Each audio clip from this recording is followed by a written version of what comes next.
out there. I am Pastor Maurice Pro, And I'm Pastor Andrea. and we pastor Mirror of Life Christian Church in lovely Katy, Texas.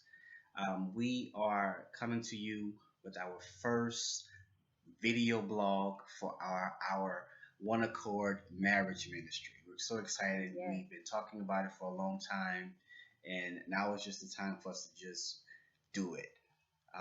So again, we're going to be bringing these videos to you all frequently, as well as we're going to have some homework assignments for you to do at the end of each video.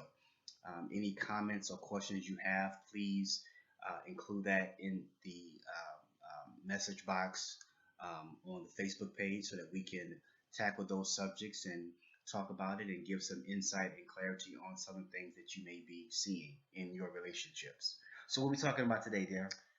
Well, today, since you've been ministering on love, this is February, the month of love. I think we should talk about walking in love. Walking in love. What Yeah. does that look like? Well, being married, I believe walking in love. One thing I think is important is forgiving quickly. Wow. Yeah. The Bible tells us, don't let the sun go down on your wrath. And it's so important that, if you do get into a heated fellowship, like we like to say, Yes. is that we communicate and talk about it and resolve it quickly. Absolutely. And one of the things, we've been married for how long? How many years? 11 years. We've been married for 11 years. We dated for 2. And I can honestly say that you are quick to forgive, quicker than I am. In fact, I've learned a lot of lessons from you as relates to forgiving and not allowing the sun to go down on my wrath. Mm-hmm. Why is it so easy for you to forgive me? Well, I enjoy your company. I enjoy my best friend, and whenever we're not talking, I think I need to hurry up and get us back going quickly so I can have my best friend back. I can't not talk to you for an extended period of time. I have to be able to communicate with you. So you gotta fix it. So forgiveness eats away quality time. For unforgiveness, yes, eats away. Unforgiveness definitely quality time. Eats away at quality time. I like that. It steals the joy. Yes. That you have. It steals your life. Mm-hmm. It steals time. It steals away peace. It steals away, good fellowship. It steals away, it steals good moments of being silly with each other. Exactly. So yeah. And I enjoy those moments more than holding a grudge. Grudges. Yes. Yeah. You've taught me a lot about that, on how to really not hold grudges, how to really forgive and not hold on to it, or talk about it. So when we're talking about forgiveness and walking in love, one of the things that we try to do, and we are very passionate about doing, is talking about the issue and really listening to the person. So it's not just saying I'm sorry for doing A, B, and C, but tell me how that made you feel, and understanding how that made you feel. Because I know me, I'm a fixer. You bring me a problem, I want to fix it. I don't want to hear, the different steps. Let's fix it now and let's move on. But you're different. You like to talk about it. I like to talk about it. And I'm a talker. And sometimes as men, we don't like to hear what we're doing wrong. And I think that's difficult for anybody, for men or women. You don't want to hear that your spouse is displeased with you in any kind of way, or that you're disappointing them, or you're falling short in the area. And I think a part of walking in forgiveness is accepting the fact that you won't always get it right, and that's okay. Yeah. And that's okay. I remember one time we stayed up till about 2:30, almost 3 o'clock, talking it out. Were we tired that morning when we had to get up? Yes. Absolutely. But we made it a point not to allow ourselves to go to sleep angry and wake up angrier. Right. I told the church a couple of months ago, maybe one Sunday last year, whatever you go to bed with, that's what you wake up with. Yes. So if I go to bed angry with her, I'm going to wake up angrier with her. Yes. She'll say good morning, and I'll have the silent treatment. She'll hug me, and I'll push her away, or I wouldn't hug her back. That's not healthy. That's not productive. So I think what has to happen as we grow together in marriage, as we grow together in our unity and oneness, going to bed in peace, at least for me, feels a whole lot better Yeah. than going to bed angry, because you can't sleep. Because nobody gets sleep. Nobody gets sleep. Nobody gets sleep.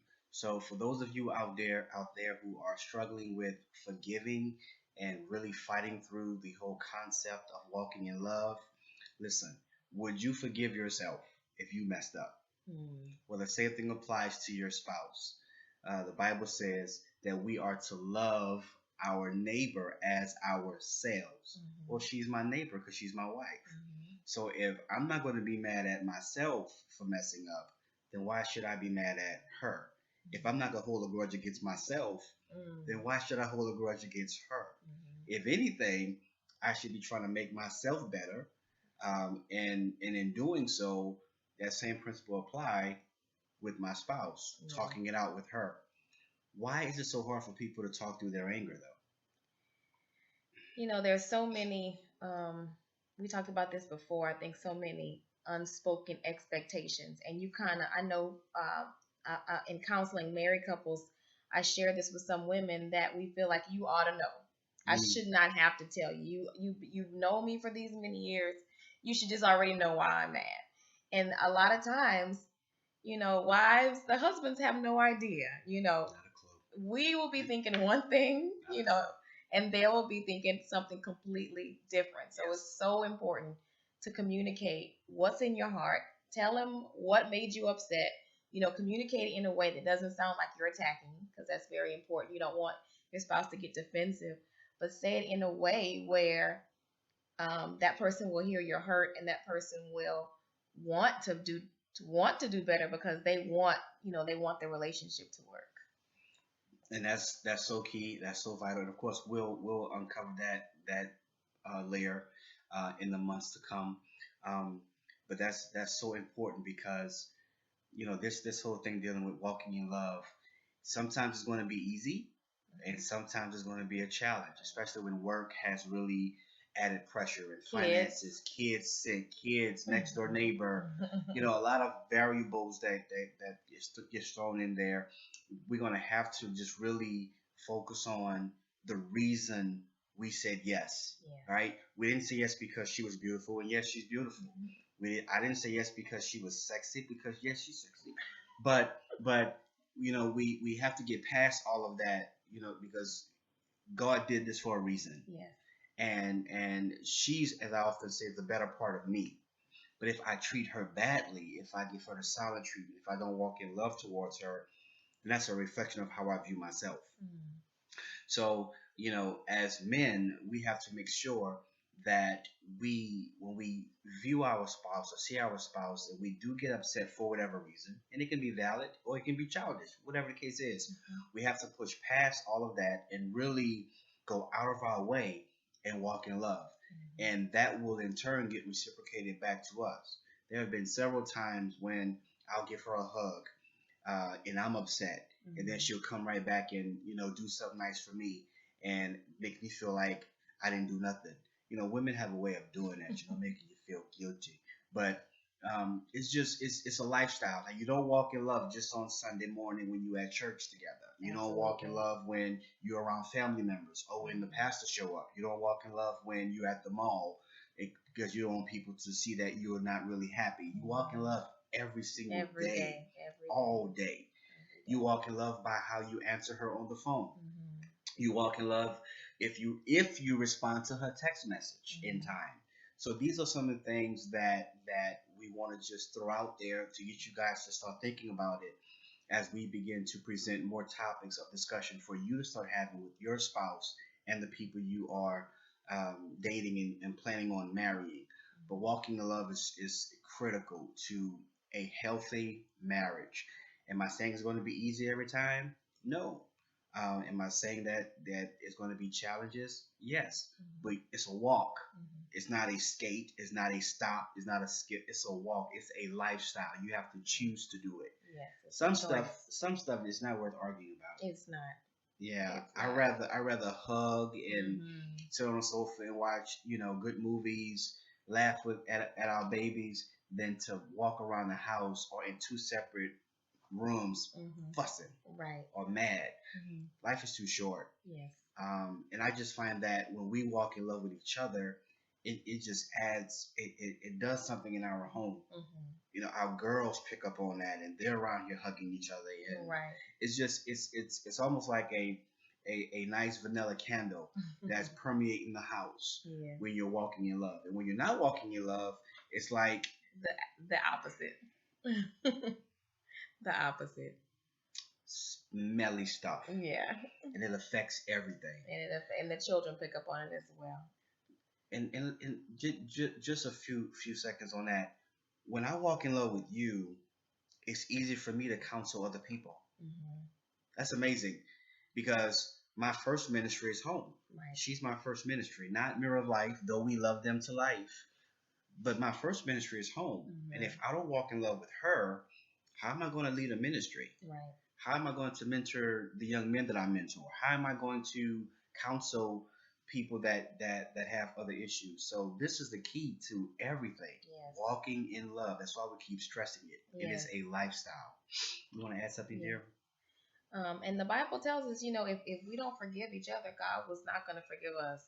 And, we need God to forgive us on a daily basis. We always need His grace and His mercy and His love.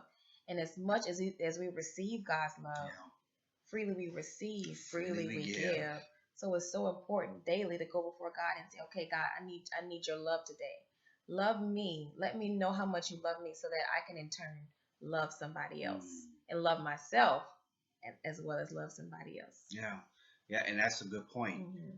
Love yourself first, and then it'll be easy for you to love other people, especially your spouse.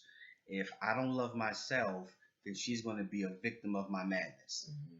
The reason people beat on people is because there's something internally that they don't like about themselves. So they have to lash out at other people and those closest to them. So if I love me, it's going to be easy for me to love her. Yes. I don't mind spoiling her. I don't mind giving her compliments. I don't mind, just saying I love you for no apparent reason because I have a healthy self-image of myself because I love myself. So that's so important. When the Bible says love thy neighbor as thyself, Jesus meant that. Mm-hmm. He means your reflection of love to other people points back to how you view yourself. Absolutely. And that's so important. That's so important. If I treat her bad, it's because I have a bad image of myself. Do I treat you bad? No. I didn't think so. So we're getting ready to give you guys some homework assignments. She's going to give you the women's. I'm going to address the men. But definitely we hope and pray that this was helpful. Again, this was our introduction to topics to come. Yes. Definitely share this video with as many people as you can. Give us some comments. Feedback is always good. Yes. Questions is good. Anything you're wrestling with, you don't want to talk about it with your spouse. We'll also include the ministry's email address in there. That way you can just send it that way. Every person is going to be anonymous.